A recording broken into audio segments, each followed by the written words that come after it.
Fala pessoal, mais um Pequenos Cortes, muito conteúdo começando hoje e a gente vai falar um pouquinho sobre exercício e diabetes tipo 2, tá? O nosso foco é diabetes tipo 2. Fica comigo que eu vou mostrar como se dá diabetes e o que a gente deve fazer para melhorar o nosso quadro de maneira geral, tá bom? Vamos lá!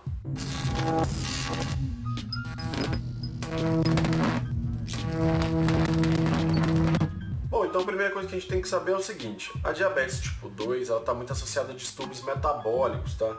Então é importante a gente saber que de 90% a 95% dos casos de diabetes no Brasil e no mundo são diabetes tipo 2, tá? Normalmente se desenvolvem na fase mais adulta, entre 30 e 40 anos, mas com um grande aumento nos casos de adolescentes. Então é importante a gente atentar para a nossa juventude também, porque no longo prazo isso deve aumentar. Então isso é uma coisa que a gente deve se preocupar, porque realmente após a pandemia já tem estudos que mostram que os casos de diabetes no mundo vão aumentar e no Brasil não é diferente. Então vamos lá. Na diabetes tipo 2, para que ela se desenvolva, existem basicamente 3 fases. A primeira fase aí que eu chamo de ambiente genético e externo ao mesmo tempo. Tá? Por quê? Porque ele demanda muito a questão dos hábitos das pessoas e da questão da herança genética. Uma má alimentação, inatividade física. Um outro ponto importante da gente saber é que ninguém desenvolve diabetes do dia para a noite, né? Não é em um mês ou um ano. São anos de maus hábitos. Tudo isso leva ao quadro de diabetes. Tá? São essas características do ambiente genético externo que levam a uma condição intermediária. Essa condição intermediária é a condição de uma resistência à insulina, uma glicemia em jejum aumentada, uma tolerância à glicose diminuída. Tá? Essas são as condições intermediárias e as condições crônicas, que aí de fato é a instalação da doença e as complicações ou outras comorbidades que vêm junto com a diabetes. Tá? Então o que a gente tem que perceber é o seguinte, essa condição intermediária é o que a gente deve trabalhar para que a gente volte para o quadro normal, né? E ela não se desenvolva para o quadro crônico. Então o que acontece para que a gente chegue à resistência à insulina, que é uma das principais disfunções aí, né, do nosso quadro de diabetes. Então, como que se dá essa resistência? Quando a gente come e a nossa glicemia aumenta, a nossa glicose no sangue aumenta, o pâncreas libera a insulina, que é o hormônio sinalizador para o músculo captar essa glicose no sangue.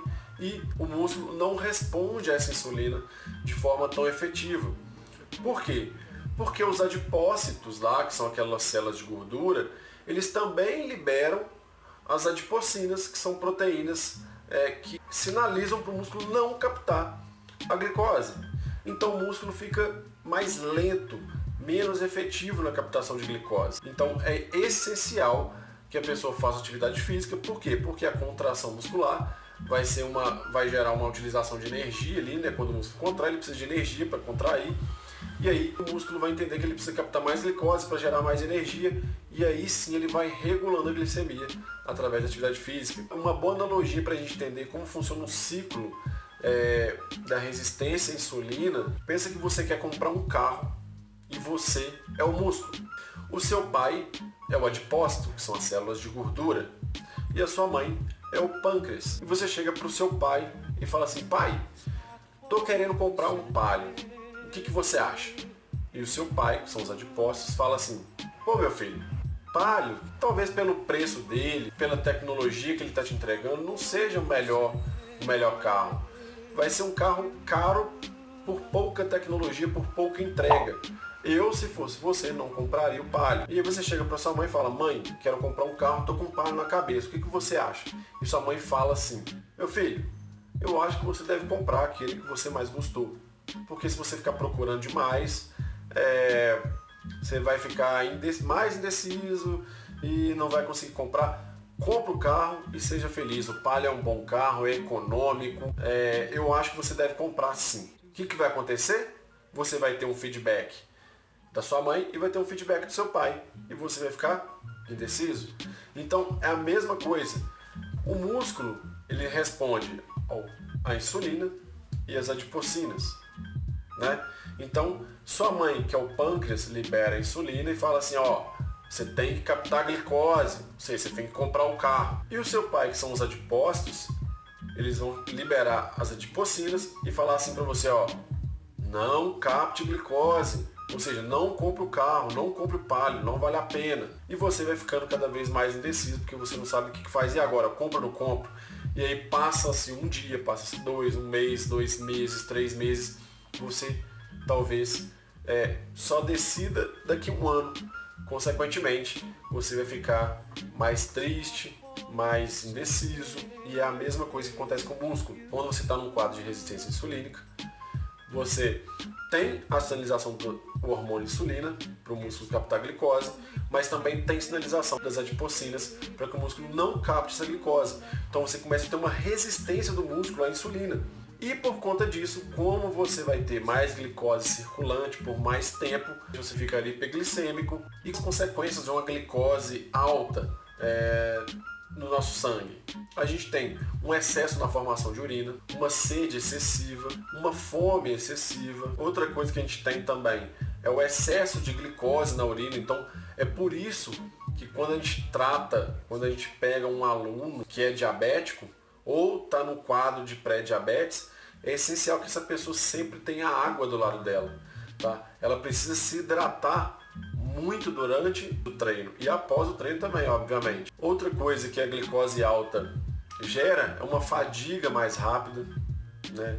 Por quê? Porque o músculo tem uma dificuldade de captação da glicose, né? Então você tem pouca energia, está pouco hidratado, então você começa a se sentir muito mais cansado, muito mais fadigado.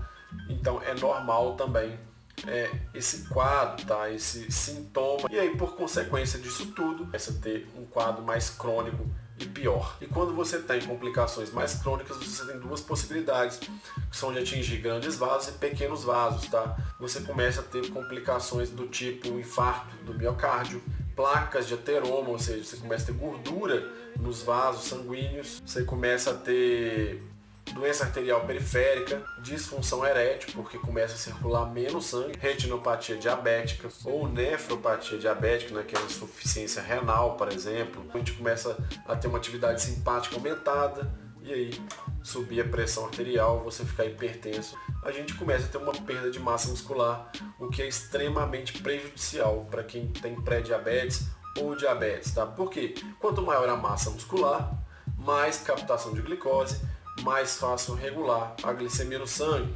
Lembrando que existe também uma outra via independente, né? E isso aí é uma informação chave, tá? O nosso músculo, através da atividade física, ele tem um outro mecanismo de captação de glicose sem ser via insulina, sinalização de insulina. Então, por conta própria, o músculo tem essa sinalização através do esforço mecânico, que vai lá captar glicose circulante no sangue e utiliza como fonte de energia. Então, mesmo que o músculo esteja com uma resistência à insulina, ele consegue captar glicose através de um outro mecanismo e utilizar e abaixar e regular essa glicemia no sangue. Tá? Então é por isso que a atividade física é essencial para que essa regulação glicêmica seja mais fácil, e a atividade física vai facilitar ainda mais, principalmente por também ter um ganho de massa muscular. Quanto mais massa muscular, mais fácil, maior a captação e armazenamento da glicose no músculo e não nos adipócitos através da gordura. Então você começa a mudar o quadro. Então, para quem está nessa condição intermediária, para que ela não avance para o quadro crônico e de fato ter diabetes, o que a gente tem de estudos que mostram hoje que são importantes e essenciais para quem tem diabetes? Um treino de força, treino de potência, flexibilidade e o treino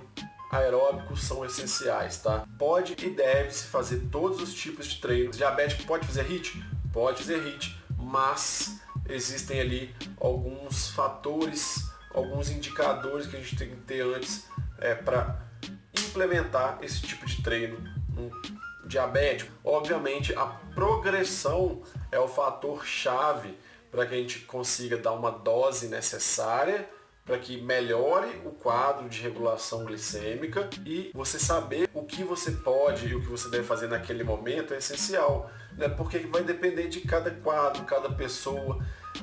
Mas se você tiver que escolher um só, talvez começar pelo treino de força, onde há uma contração mecânica, uma contração muscular maior, seja mais interessante, tá? E aí, se vocês quiserem, eu deixo para vocês aqui em algum vídeo, em algum post, quais são as recomendações tanto da Organização Mundial da Saúde, do Colégio Americano de Medicina do Esporte e da Sociedade Brasileira de Diabetes. Todas são basicamente as mesmas orientações. Qualquer dúvida, estou à disposição, e até o próximo vídeo.